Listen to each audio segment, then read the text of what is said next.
Regarde, regarde, regarde, regarde, regarde. Quel vrai délice, une soupe de tomates délicieuse que tu vas adorer. Salut, qu'est-ce que j'ai ici? Eh bien, une tomate, et ça m'inspire pour préparer un super plat. Si tu ne l'as jamais goûté, je te recommande d'essayer une simple soupe de tomates. Si tu joues à bien le coup et que tu ajoutes les touches nécessaires, ça devient un de tes plats préférés.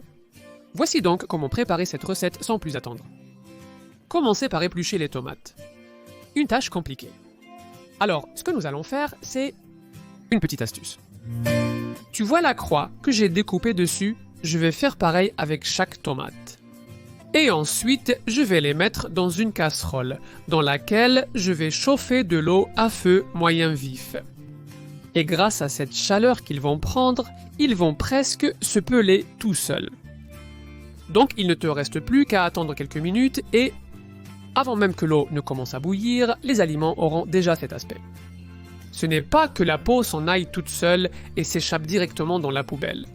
Mais presque. Regarde, je te montre de près, ils sont déjà presque complètement pelés et ça s'enlève en une demi-seconde.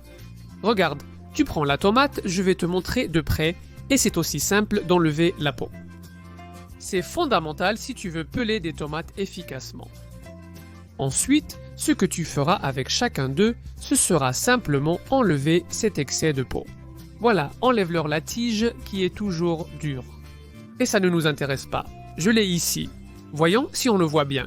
Voilà, on enlève l'intérieur et on coupe la tomate en dés. Comme ça, elle va cuire plus vite. On réserve l'eau de cuisson des tomates car on va l'utiliser plus tard. D'autre part, on va couper des ingrédients. Je commence par une carotte, que je coupe en fines lamelles comme ceci. Puis on va aussi couper ces lamelles en petits morceaux. Pour obtenir des petits dés, allez, on continue ainsi jusqu'à ce qu'on ait tout découpé. Bien haché. Après la carotte, on passe à l'oignon et l'opération sera la même. Un oignon bien haché. Donc on fait des lamelles et on coupe ensuite les lamelles, pour obtenir aussi des petits dés bien fins. Maintenant, 2 ou 3 gousses d'ail. L'opération à venir sera probablement similaire aux précédentes. On coupe des lamelles et on les hache aussi. Maintenant, on prend une casserole.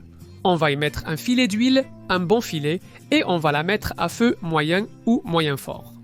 Une fois que c'est un peu chaud, on ajoute l'ail. Une fois qu'il est là, on va le remuer un peu pour qu'il dore légèrement. Tu vois, comme ça crépite. Et on ajoute aussi l'oignon, celui qu'on avait coupé en petits dés. Là, c'est parfait. On va le remuer un peu et attendre qu'il cuise. Mais avant, on ajoute la carotte. Et voilà, on laisse cuire. On va remuer de temps en temps pendant au moins 4 ou 5 minutes. Le but, c'est que l'oignon change un peu de couleur et devienne un peu plus tendre. Pour cela, ajouter un peu de sel aide le processus. Et si on termine un peu, d'abord, c'est encore mieux. Une pincée de sel et on mélange. Une fois qu'elles sont tendres, on ajoute la tomate, celle qu'on avait épluchée et coupée en dés. On met tout dedans avec son jus. Ici, on peut ajouter de la saveur avec des épices. Mon conseil, une cuillère à café de romarin, une autre de thym, une de paprika ou de pimenton et du poivre. Là, c'est du poivre noir fraîchement moulu. Ça apporte toujours beaucoup de saveur. Et bien sûr, on continue d'ajuster le sel selon ton goût personnel. Si tu aimes quand c'est très salé, mets-en beaucoup. Si tu préfères que ce soit peu salé, mets-en peu, comme tu veux. Tu mélanges et tu laisses cuire jusqu'à obtenir une texture assez sèche. Tu vois, c'est prêt. Maintenant, on le met dans le bol de ton mixeur ou blender. Sinon, il faut y aller à fond avec un mixeur plongeant. Que ce soit les mixeurs à bras ou les mini-mixeurs à main, peu importe le nom. Je vais utiliser le mien, qui est un modèle avec bol.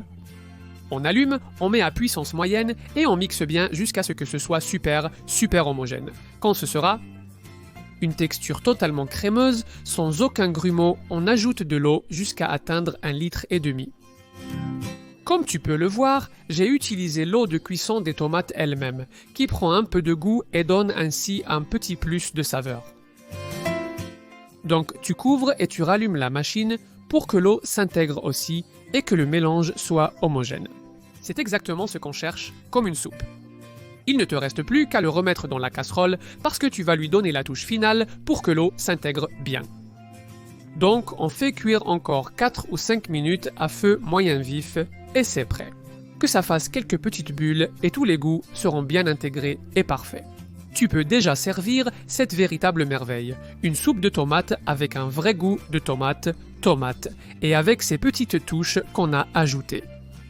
Une pure merveille, tu en redemanderas après y avoir goûté. De plus, tu peux ajouter une touche supplémentaire avec du pain croustillant par-dessus pour le contraste. Et quelques feuilles de persil pour que ce soit un peu plus aromatique. Même à la vache, ça va vraiment très bien. Regarde, regarde, regarde, regarde, regarde. Qui veut te prochain petit bol? Tu me surprends ici en train de profiter d'une véritable merveille, une soupe de tomates délicieuse et surprenante. Comme toujours, je te laisse ici la liste des ingrédients et les quantités exactes pour que tu puisses la faire chez toi et t'en régaler à fond. Une fois que tu y as goûté, tu en redemanderas à coup sûr. En plus, j'en profite pour te poser une petite question. Quelle est ta soupe préférée? Je suis sûr qu'ensemble, on va être très surpris. En plus, j'ai plein d'idées sur la chaîne, alors je te recommande de regarder les vidéos précédentes et de chercher ta prochaine recette préférée. Mais si tu cherches des recettes sucrées, tu le sais déjà, Golosolandia, ma chaîne de recettes sucrées avec des centaines d'idées qui vont sûrement aussi te plaire.